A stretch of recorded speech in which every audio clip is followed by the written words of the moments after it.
Hello, and welcome back to the Elemental Leeching. And today I'm here in Wonderland in one of our art studios in the ACT Lab, surrounded by these glorious pieces of art from Eric Nez and Bina Zing. And I pulled this piece into the room because I just returned from the Oregon Eclipse Festival, and where we witnessed the totality of the solar eclipse on August 21st in the key of devotion. And this was painted by Eric Nez and Burgundy, incredible artists, this masculine and feminine pair, contemplating this masculine and feminine union, alignment that occurred, that millions of people are all around the world, all these cities in America got to witness a full totality of this eclipse. It was this defining moment of connection and unity. And it just felt so perfect as I was drinking in today's key of transparency. GK59, the shadow of dishonesty, the gift of intimacy, and the city of transparency. It's in the ring of union, which I'm excited to dive in a little more. We've been through each of the keys of union, but what is divine union, and what are these archetypes unfolding and evolving inside of us and as a collective to allow true union to occur? As we were driving to the eclipse, someone shared with me a story of a tribe, of an indigenous tribe who believes that these eclipses are a time of reconciliation for the masculine and the feminine. And it's important that we as humans reconcile our differences during these ecliptic moments, because that is what allows Mother and Father, the Sun and the Moon, to eclipse. And my light has gone off, so I'll be right back. You really can't make up these little moments, these dream signs from the universe. I mean, right here, talking about the eclipse, and suddenly my light just cuts out. Here we are in the darkness again. And this moment of totality that occurred, it was a profound, visceral experience. And I feel like the essence of transparency was just so brilliantly shown to me on a cellular level. As the sun, as this masculine, brilliant life force was eclipsed, was eaten by that dragon, that deep yin, that feminine essence of the moon. And something completely new was discovered. New spectrum of color was revealed. Like this incredible essence, this brilliant being, transparent in her beauty, vulnerable yet fully held in her naked perfection, revealing the light of the sun as it returns, and the incredible nature that occurred in that moment. It was like everything of me was available, and yet everything was at peace. It was almost like being drowned in the water. And here we are in the element of water over these next few weeks, just drowned into the devotion, into the stillness, into the clarity of that devotion, that transparency, completely empty, yet so vibrantly full. It was bizarre, the level of stillness and the screaming color and sound all around. That moment of eclipse, I could feel, I was in many ways terrified. I could feel the instinctual cellular terror. What about those people that did not know that was occurring, that in the sky, that wasn't prepared for this moment of totality, when suddenly in the middle of the day we enter the night? Will that sun ever return? And that's what this key is doing in my body, is this mutation of deeply encoded fear. Cellular, survival-based, instinctual fear. Because there is an unwinding of these very chemical realities that have been here to keep us safe and survive, like to keep the evolutionary current moving and growing.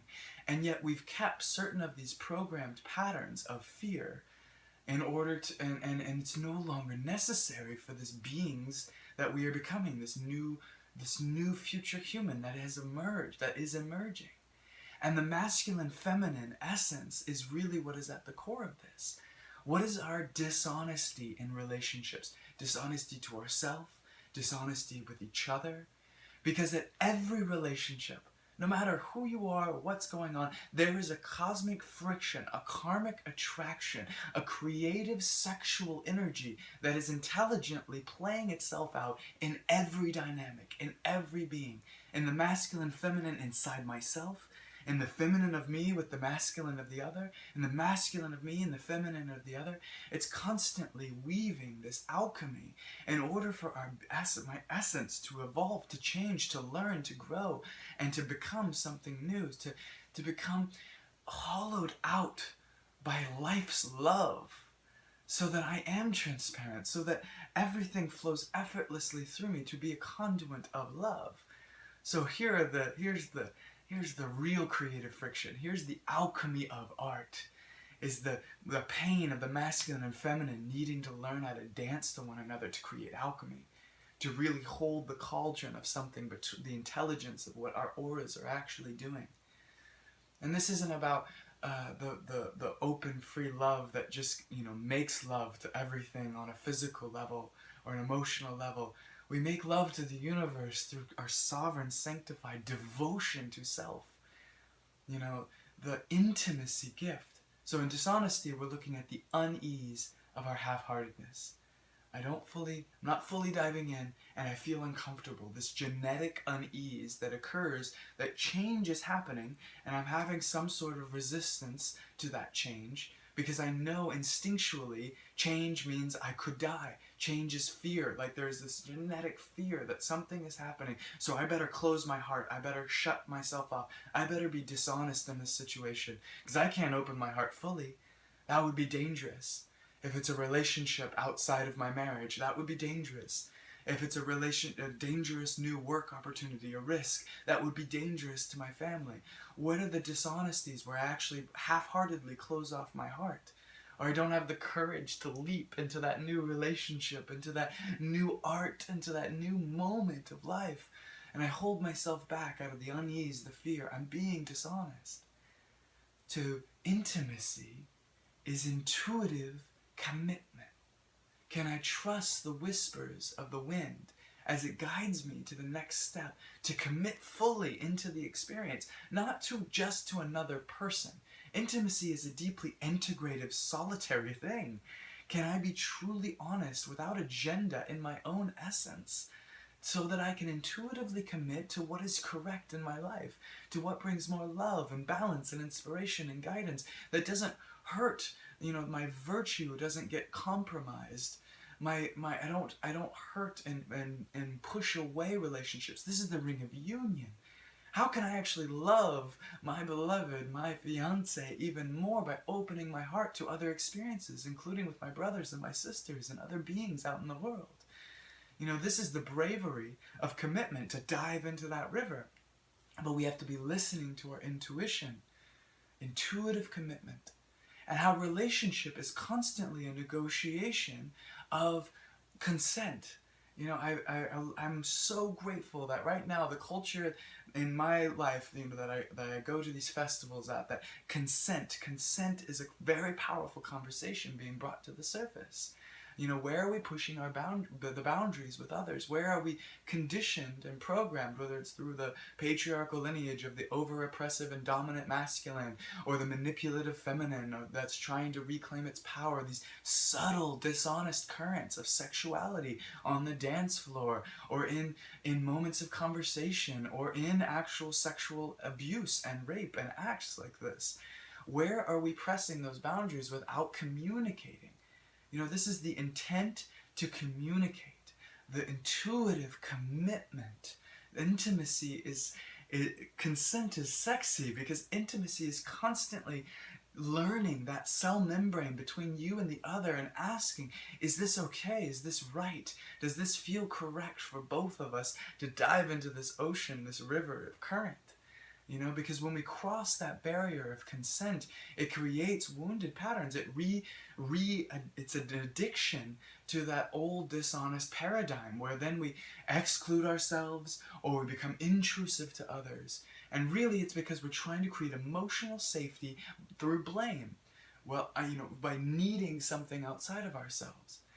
And even on a genetic level, that's why I'm grateful this key brings in valine, or valine as the amino acid, and I was just kind of Googling, and I found out it's about eating proteins, and from whether it's from meats or from soy or from other beans and legumes, like how it needs an external source to actually create this amino acid, you know, for our body to protect our muscles, to protect that physical, blood-based, exercise, sexual, this instinctual energy is needed to be in relationship. So of course the Ring of Union looks at how relationship is sourcing, is nourishing that.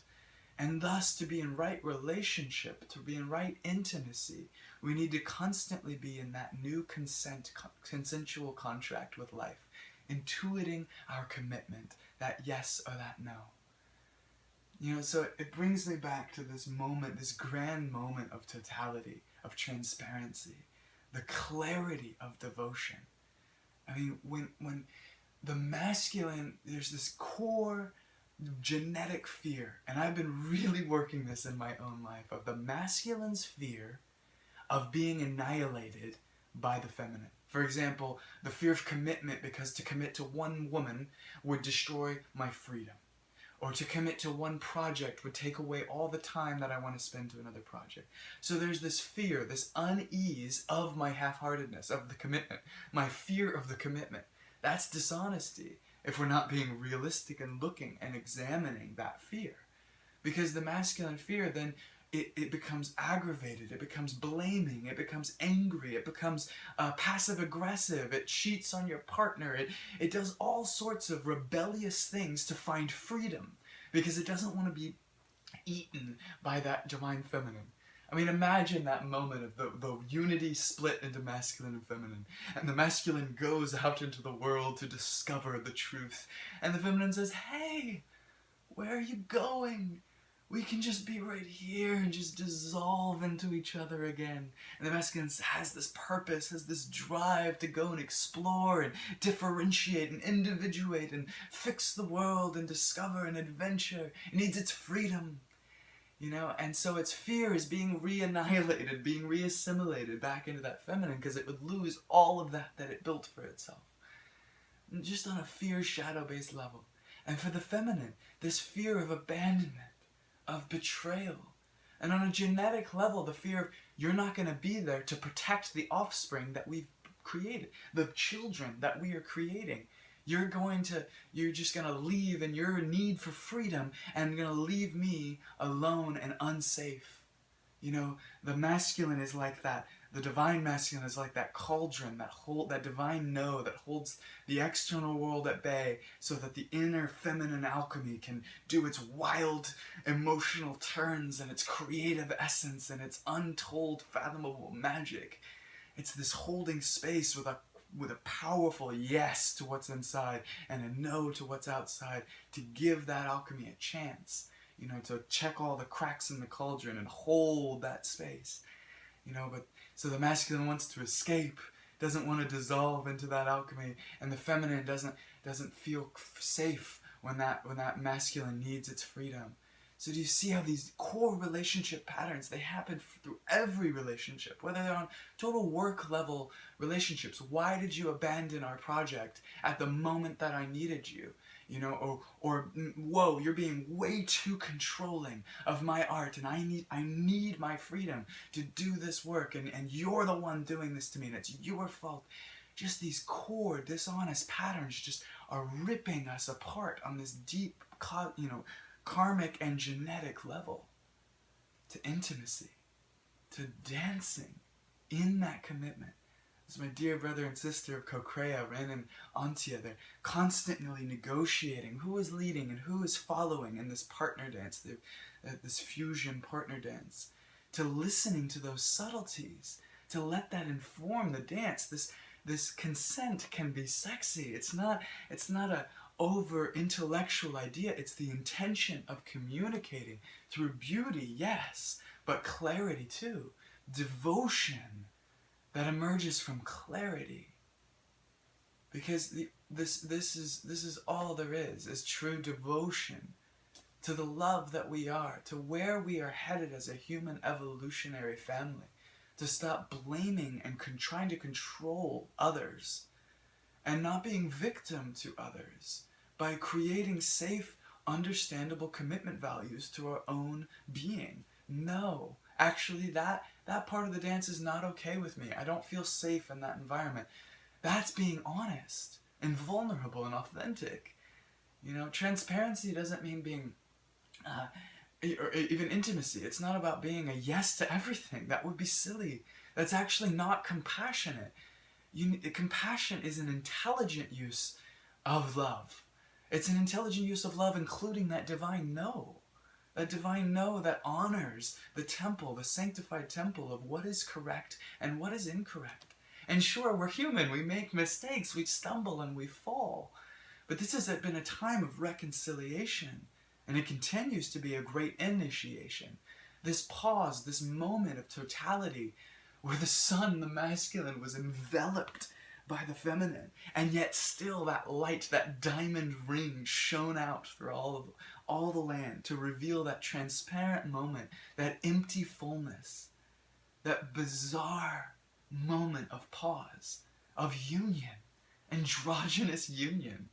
Eerie. It was so out of place to normality. You know, day, night. No. This was something completely new for many of us who had not yet experienced the totality of a solar eclipse. And maybe even those that did, because every moment is fresh. So here we are standing, millions of people across the planet, standing at different times, yet and in that moment, connected to the same moment. And whether you saw the totality or not, we were all connected in this breath of union, of transparency, of the clarity of our devotion. And then the sun did return. We were given a new chance, another chance. Life returned to itself. A new king is born within ourselves. A new opportunity to be in relationship with our masculine and our feminine, to be in relationship externally from a place of sovereignty and deep care, and deep diplomacy, and deep guidance and virtue, of deep devotion, of deep forgiveness. This is this ring of union that has been weaving her diamond ring for us here. What are we committing to? Intuitively committing to now? What are our new choices? And as we come to this climax of this 59th Jinki, it's an evolution. Every day is an evolution of our emotional essence, to become more willing to flow through this water of devotion, intuitively understanding and navigating our yes and no. Not because, remember, fear is not a no. The unease may sense great change when we say yes to love, or may sense great fear in saying no, because we won't be accepted, because we feel we'll be excluded and abandoned. And we're talking about genetic fears here. I know, I've been listening to my cells. When I suddenly make a choice because I don't want to be excluded from the tribe, I've been tracking that into this deep place where, no, there was a genetic fear of if I made the wrong choice and I was kicked out of my tribe, I was kicked out of my relationship, that meant death. On a tribal survival level, there are animalistic codes that are trying to keep us safe and alive. But these relationship choices are no longer life and death like that. But they trigger that fight or flight response system that does feel like we're going to die, because a part of us is. A lower part, a parasitic influence in our life is dying. So fear is not a no. Those patterns, those shadow patterns, rage against the cage when they feel like they are being disposed of. You know, that moment of eclipsing these patterns in ourselves. Because the old way of who we are is done now. If you've noticed a change, even the slightest shift, you have to cultivate and live that way. Otherwise, those addictive patterns, they have the opportunity to rise back again. Eventually, I have faith that all beings will discover that unified love and compassion at some point, whether in this lifetime or whatever is after this. Because the cosmometry of life is love. You know, these wings, these glorious rainbow wings, represent all of the cultures of the world woven as a tapestry. Our human story being reflected in the stellar light above. This lunescence, this light of the moon, this invisible light that can only be experienced in a moment of alignment. to reveal our muse, this transparent beauty, this great love that's divine union that we are. We have an opportunity to grow into that ring of union, to guide ourselves virtuously. And so, thank you for being here. Thank you for being on this planet with me. Thank you for looking in every relationship. I'm going to look into every relationship and make sure that I discover my hidden agendas. What is it that's wanting me to talk to you? What is it that's wanting me that needs some sort of emotional security? And be aware of the dilemma of emotional processing, of over-processing our information external. This is a key about sublimation, not as an exclusion from others. Be mindful of the lone wolf that runs away and actually creates blame through that pattern. And be mindful of the intrusive, abusive fear of being excluded that drives force out of that unease. No, we commit intuitively to each moment. That's my mantra for this. I intuitively commit to each moment. Committing to love. Committing to where this river of devotion wants to take me. And understanding that that includes change. And my body may be afraid of change. I may feel unease. I may feel uncertainty. Even right now, my body is like detoxing and going through a whole physical healing with this kind of cold that occurred right after the end. Trusting in disease and unease as a mother of nature, gestating me, helping me be born again as someone new. The light returned. The sun came back. This is a gift. Every breath. We've died and gone to heaven. Now let's walk this path. Yes, there is great turbulence still in our world, but what game are we really playing? Are we staying in that duality fight that keeps us divided? Or is the intimacy dancing with the dynamism of challenge? This great, unstable, chaotic, and ecstatic state of being in union with life, with every bend of the river. So thank you. It's been a pleasure to kind of reawaken my voice here with you today. I'm going to make another short video about the Codon Ring of Union because I'm really excited about this for my patrons, and as well as some upcoming elemental looks at people's chart and their hologenetic profile. It's a pleasure to be back home and to be surrounded by the magic of this art, this place. Keep creating. Keep communicating with your art. Keep communicating with your relationships. And may our life be filled with magic and miracles every day. May we have the willingness and the courage to witness them as they occur. Bless.